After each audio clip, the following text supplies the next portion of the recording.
हमारे विभिन्न ज्ञानवर्धक कार्यक्रम देखने के लिए आप हमें अभी सब्सक्राइब करें, बेल आइकन को प्रेस करें ताकि आप देख सकें हमारा कार्यक्रम सबसे पहले। और अधिक जानकारी के लिए फेसबुक पेज को लाइक करना न भूलें। जय मां इंद्राक्षी। इंद्राक्षी धाम में दर्शकों आप सभी का हम हार्दिक स्वागत करते हैं। आइए इस विशेष अंक में हम बात करते हैं माघ मास की पूर्णिमा के बारे में। माघ का महीना अपने आप में दान, पुण्य, यज्ञ, पूजन आदि से सराबोर होता है। इसी मास की जो पूर्णिमा होती है ये अपने आप में बहुत विचित्रता रखती है। मतलब इस मास में कल्पवास भी किया जाता है। हम संगम पर देखें तो अनेकों तपस्वी साधु विभिन्न प्रकार से कल्पवास करते हुए जब पूर्णिमा आती है उस दिन विशेष प्रकार के यज्ञ होते हैं, विशेष प्रकार से पूजा अर्चनाएं होती हैं, दान पुण्य किए जाते हैं। और गंगा के घाट पर आप माने न माने प्रत्यक्ष अप्रत्यक्ष रूप में ऐसे साधु सन्यासियों के दर्शन कई बार हो जाते हैं कि जीवन तर जाता है। ये माघ महीने की पूर्णिमा इस बार जो है 16 तारीख को है, दिन बुधवार का है, 16 फरवरी सन 2022। एक दो रोज ही बचे हैं, बहुत लंबा समय नहीं बचा है। हो सकता है ये हमारा कार्यक्रम आप 16 तारीख को ही सुन रहे हो, और यदि उसके बाद सुन रहे हैं तो अगले साल ध्यान रखना। और यदि 16 तारीख को भी सुन रहे हैं तो हम जो उपाय बताएं वो आप जरूर कीजिएगा। जो लोग गंगा किनारे रहते हैं या गंगा जी के आसपास ही रहते हैं उन्हें इस पूर्णिमा में गंगा जी में स्नान जरूर करना चाहिए। 250 ग्राम बताशे, 5 पुष्प और कच्चा दूध 1.25 लीटर ले जाएं। गंगा मैया को प्रणाम करें, धूप दीप गंगा मैया को अर्पण करें।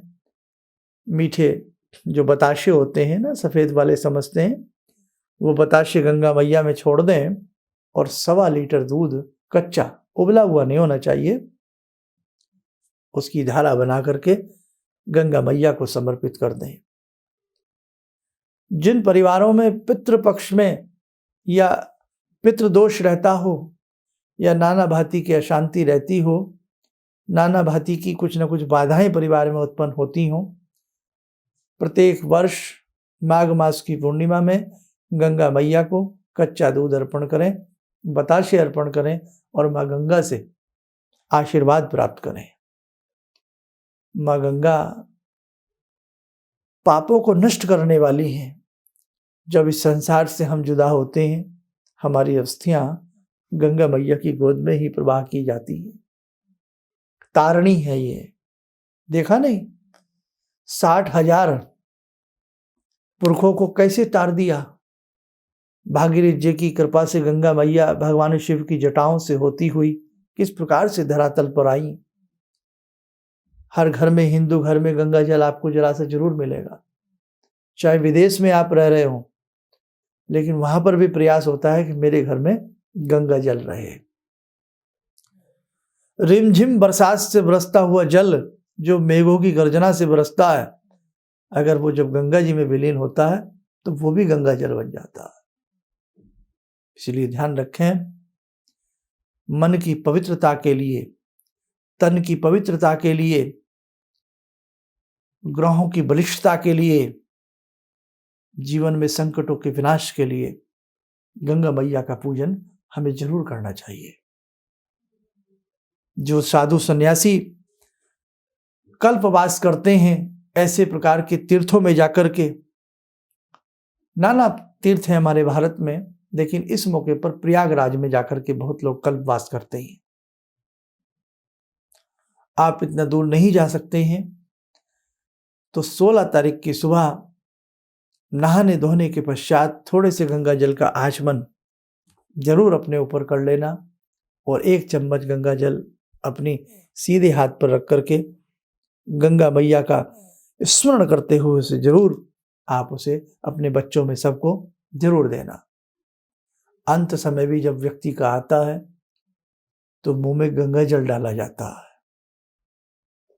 इसलिए हमारे शास्त्रों में जो बातें हैं ना, वो बड़ी गंभीर बातें हैं।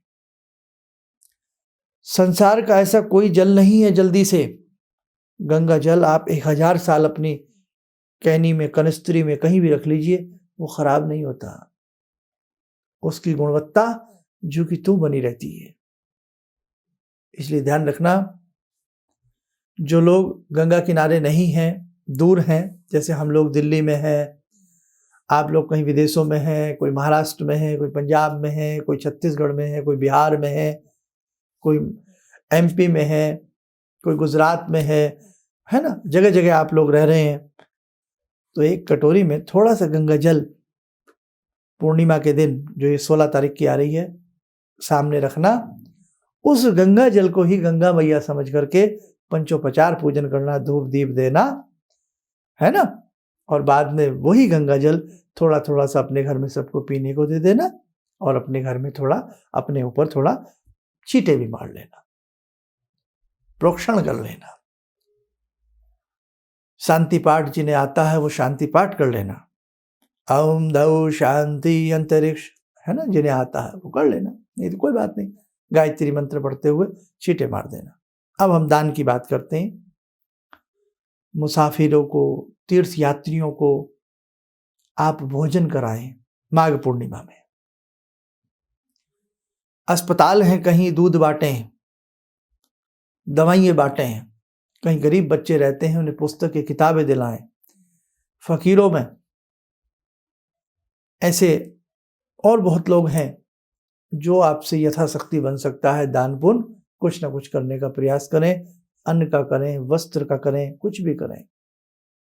मंदिरों में, देवालयों में, शिवालयों में यज्ञ करने का प्रयास करें और करवाएं सबसे।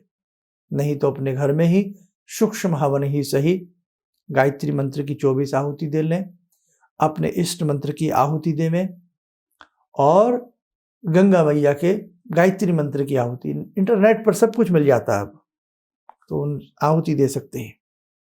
बस कहने का भाव, ये बहुत अपने आप में पवित्र और पुनीत समय है। आप इनको, हर क्षण को आनंद के साथ जीने का प्रयास करें।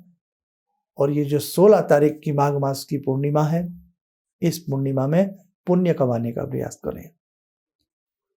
भगवान पुरुषोत्तम, भगवान श्री कृष्ण, भगवान श्री हरि, भगवान विष्णु, राम एक ही रूप हैं, भगवान विष्णु के ही रूप हैं। दिन में चलते फिरते हरि का चिंतन करें। संध्या के समय बहुत घरों में भगवान सत्यनारायण की कथा होती है, जरूर करें। कदली प्रसाद आदि घर में वितरण करें, बांटें। घर में तोरण सजाएं, बंदरवाल लगाएं, घर को पवित्र बनाएं। घर में श्रीमन नारायण की स्थापना करें, शालिग्राम जी की पूजा करें, तुलसी मैया की सेवा करें, गंगा मैया की सेवा करें। कहीं ना कहीं आध्यात्मिक विद्या आपको प्राप्त होगी, आपका आध्यात्मिक मार्ग सुदृढ़ होगा। इसलिए मेरे साधकों, ऐसी बातों से चूके ना। ऐसी सभी चीजों में, ऐसे सभी क्रियाकलाप में, सभी कर्मकांड में दिलचस्पी लेकर के भाग लेना चाहिए। आपको कोई फूहड़ बताए, अंधविश्वासी बताए, ये उसकी भावना है, लेकिन अपनी भावना बलवान बना करके रखना। भगवान आपसे दूर नहीं, निश्चित तौर से स्वर्ग के मार्ग आपके लिए खुलेंगे। बस ज्यादा ना कहते हुए इतना ही कहना चाहता हूं कि ना होने से कुछ ना कुछ करने का प्रयास जरूर करना। हिंदू धर्म के नाते हम इस प्रकार की जितने भी अंक बनाते हैं, इनसे औरों को भी जोड़ने का प्रयास करना, ताकि इस प्रकार की बातें, इस प्रकार की चर्चाएं अपने धर्म की जो होती हैं, वो आपके और परिजनों तक पहुंच सकें। ये प्रोग्राम हमारा फेसबुक पेज पर भी है और यूट्यूब पर भी, तो आप शायद देख ही रहे होंगे। तो ज़्यादा से ज़्यादा कहीं ना कहीं अपनों तक इस प्रकार की चर्चाएं पहुँचें तो अच्छा रहता है। सर्वे भवन्तु सुखिनः सर्वे सन्तु निरामया वाली बात उत्पन्न हो जाती है। बस हम भी अपनी वाणी को विराम देते हैं। आप स्वस्थ रहें, सुखी रहें, इन्हीं शुभकामनाओं के साथ हम अपनी वाणी को विराम देते हैं। जय गंगा मैया। भगवान से जुड़ो, और भगवान को से जुड़ने का जरिया आपने बताया, बहुत अच्छा लगा, बहुत धन्यवाद। और सनातन धर्म को जिंदा रखने के लिए आप जो प्रयास कर रहे हैं बहुत सराहनीय है। हम लोग को मौका मिला है, हम लोग भाग्यशाली हैं जो आपके करीब आने का हम लोग को मौका मिला है। किसी भी समस्या के समाधान के लिए मिले प्रसिद्ध हस्तरेखा एवं वास्तु विशेषज्ञ प्रोफेसर धर्मेंद्र शर्मा जी से। नोट: शिविर में भाग लेने हेतु एवं व्यक्तिगत रूप से मिलने के लिए कॉल करने का समय सुबह 10 बजे से शाम 6 बजे तक। हमारे विभिन्न ज्ञानवर्धक कार्यक्रम देखने के लिए आप हमें अभी सब्सक्राइब करें, बेल आइकन को प्रेस करें ताकि आप देख सकें हमारा कार्यक्रम सबसे पहले। और अधिक जानकारी के लिए फेसबुक पेज को लाइक करना न भूलें।